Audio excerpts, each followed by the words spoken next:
ভোগান্তি এড়াতে অনেকেই আগেভাগেই শুরু করেছেন ঈদ কেনাকাটা। প্রথম রোজা থেকেই তাই রাজধানীর মার্কেট ও শপিং মলগুলোতে বাড়ছে মানুষের ভিড়। ঈদ উল ফিতর ঘিরে বিক্রি ভালো হবে এমন আশায় বুক বেঁধেছেন দোকানিরা। ভিড়বাট্টা আর যানজট ভোগান্তি এড়াতে রমজানের প্রথম সপ্তাহে রাজধানীতে শুরু হয়ে গেছে ঈদের কেনাকাটা। কেউ কিনছেন, আবার কেউ দাম পরখ করেই ফিরছেন। কেউ কেউ দোকানে দোকানে ঘুরে দেখে নিচ্ছেন ঈদ ফ্যাশনে এবারের পোশাক ট্রেন্ড। এবারের মূল্য মোটামুটি আছে একটু নিয়ন্ত্রণে, কিন্তু এখনো দিন যাইতেছে, আরো বাড়তেছে।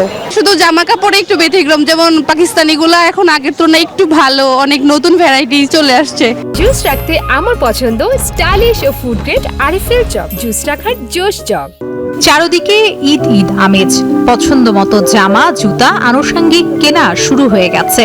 স্বাদ ও সাধ্যের মধ্যে পছন্দ মতো জামা জুতা পেতে রাজধানীর গাউসিয়া, চাঁদনী চক ও নিউ মার্কেটে ঢু মারছেন ক্রেতারা।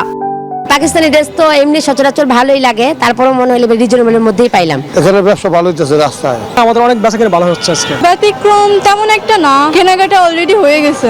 ঈদ কেনাকাটায় শুধু কাপড়ের দোকানে নয়, ভিড় হচ্ছে জুতা, কসমেটিক্স, প্রসাধনী সহ অন্যান্য দোকানগুলোতেও।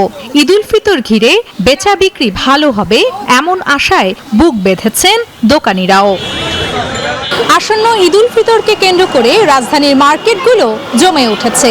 উচ্চ আয়ের মানুষেরা নামি দামি শপিং মল থেকে কেনাকাটা করলেও স্বল্প আয়ের মানুষের ভরসা ফুটপাতের বাজারগুলো। তবুও সকলের প্রত্যাশা একটাই, নিজের স্বার্থের মধ্যে থেকে ঈদ উদযাপন করা। নামির আহমেদ, নিউজ 24, নিউ মার্কেট সম্মুখে, ঢাকা।